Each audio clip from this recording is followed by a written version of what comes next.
PN junction को अगर आप रिवर्स बायसिंग कराते हैं, बैटरी से उल्टा जोड़ देते हैं, तो होता क्या है? तो दो तीन बातें जो आप कहेंगे सबसे पहले रिवर्स में कि पी को नेगेटिव टर्मिनल से जब जोड़ देंगे तो ये रिवर्स बायसिंग होगा। तो सबसे पहले आप ये कहेंगे कि इसमें जो जंक्शन का क्षेत्र है, ये वाला जो क्षेत्र है जंक्शन का, वो चौड़ा हो जाएगा, क्योंकि करंट फ्लो करेगा नहीं। इधर का मेजॉरिटी चार्ज कैरियर जो इलेक्ट्रॉन्स है वो जंक्शन से दूर भागेगा, इधर का मेजॉरिटी चार्ज कैरियर जो होल है वो भी जंक्शन से दूर भागेगा, क्योंकि ये अट्रैक्ट कर रहा होगा उनको भी इधर से, इनको भी इधर से। ठीक, जंक्शन का क्षेत्र चौड़ा हो जाएगा, जंक्शन का जो पोटेंशियल है वो बड़ा हो जाएगा, पोटेंशियल बैरियर इंक्रीज करेगा। ठीक है ना? इस प्रकार से कोई करंट फ्लो नहीं करेगा। लेकिन ये सारा कहानी मैं जो कह रहा हूं ये मेजॉरिटी कैरियर्स के लिए है, कि जो कि पी साइड में होल्स होता है और एन साइड में इलेक्ट्रॉन्स होता है।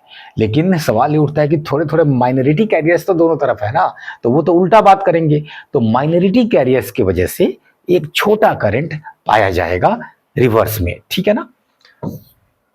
और जब वो उसका ग्राफ बनाएंगे तो आप कहेंगे कि वो एक छोटा सा एक करंट यहां पे पाया जाएगा। ये माइक्रो एम्पियर का करंट होगा। इस करंट को कहते हैं ड्रिफ्ट करंट,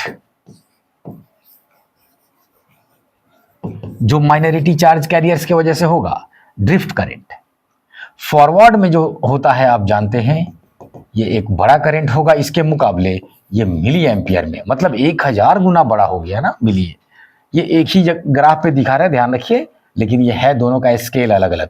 यहाँ जो उल्टा वाला करंट है ये माइक्रो में लिया जा रहा है और ये मिली में लिया जा रहा है, 1000 गुना का फर्क है। एनीवेज, ये जो लार्ज करंट फ्लो होने लगता है फॉरवर्ड बायसिंग में, ये फॉरवर्ड बायसिंग में है और ये रिवर्स बायसिंग में है। ठीक, इधर इसको बोले ड्रिफ्ट करंट तो इसको बोले डिफ्यूजन करंट। अगर drift current minority charge carriers के वजह से था तो diffusion current majority charge carriers की वजह से है। ये कह रहा है कि रिवर्स वाला जो है, अगर इस वोल्टेज को बढ़ाते गए, ये इस पे क्या है, वोल्टेज है, और इस पे क्या है, करंट है। तो इस वोल्टेज को अगर आप बढ़ाते गए नेगेटिव वोल्टेज को उल्टा डायरेक्शन में, तो क्या होगा, तो होता है ब्रेकडाउन। ब्रेकडाउन का मतलब ये हुआ कि अचानक number of electron hole pairs की संख्या कई गुना बढ़ जाएगी। ये दोनों हुआ कैसे, ये दोनों का कैसे इतना संख्या बढ़ गया? तो पता चला नए सिलिकन बॉन्ड्स, यानी कि सेमीकंडक्टर के जो कोवैलेंट बॉन्ड्स है वो नए टूट के पैदा कर दिए इलेक्ट्रॉन होल पेयर्स। टूटने का जो प्रक्रिया है वो दो प्रकार का हो सकता है। ठीक है ना? ब्रेकडाउन दो प्रकार का हो सकता है।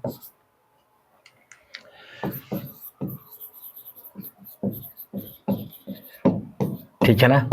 एक को कहेंगे आप जीनर ब्रेकडाउन,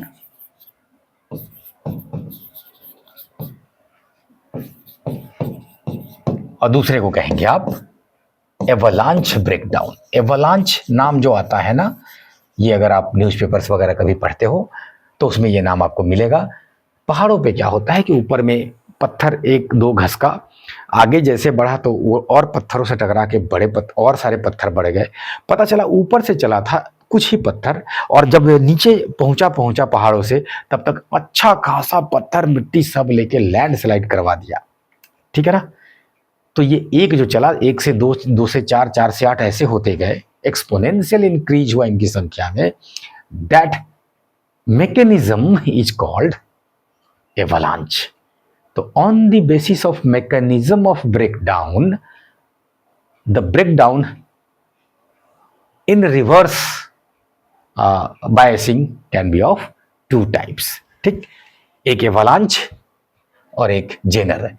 तो एवलांच जो हुआ, ये एक्सेलरेटेड इलेक्ट्रॉन किसी को तोड़ा और फिर वो आगे बढ़ के और तोड़ा, फिर उसको आगे बढ़ के और तोड़ा, मतलब इस प्रकार से दौड़ दौड़ के तोड़ते गया, ये हुआ। तो ये एक्सेलरेटेड इलेक्ट्रॉन्स की वजह से हुआ। एक्सेलरेटेड इलेक्ट्रॉन्स जो कुछ फ्री थे वो तो दौड़े ना जोर से तो और को फ्री कर डाले। Accelerated electrons under high voltage, high voltage, ठीक है ना। और कि हुआ क्या, तो कहिएगा हाई वोल्टेज कोलिजन हुआ, टक्कर हुआ, ठीक। किससे? दौड़ते हुए इलेक्ट्रॉन का बॉन्डेड इलेक्ट्रॉन से, और EH पेयर पैदा हो गया जम के। इससे क्या हो गया, तो इससे कहिएगा EH पेयर्स। ये देखिए जेनर ब्रेकडाउन का मैकेनिज्म है कि वोल्टेज जब आप हाई किए तो जो बॉन्डेड इलेक्ट्रॉन है क्या उस पर फोर्स नहीं लगेगा? लगेगा ना, जहां भी इलेक्ट्रॉन है सब पे लगेगा, खाली फ्री वाले पे काहे लगेगा? बॉन्डेड इलेक्ट्रॉन पे इतना फोर्स लगा कि उसको ही उखाड़ दिया वहां से। This mechanism is called Zener breakdown, ठीक।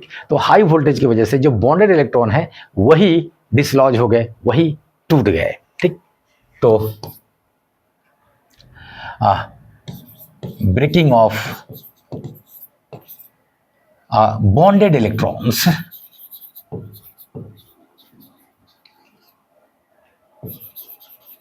due to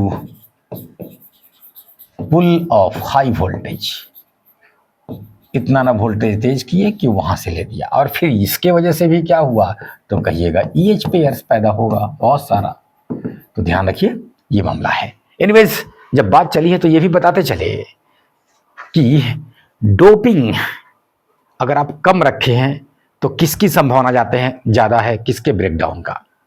तो डोपिंग अगर आप कम रखे हैं तो फ्री इलेक्ट्रॉन्स की संख्या कम है, मतलब उनको दौड़ने के लिए ज्यादा रास्ता मिलेगा, फैली रहेगा, ठीक। तो दौड़ने के लिए ज्यादा मिलेगा तो एक्सेलरेटेड होकर आएगा, मारेगा, तोड़ के निकाल देगा।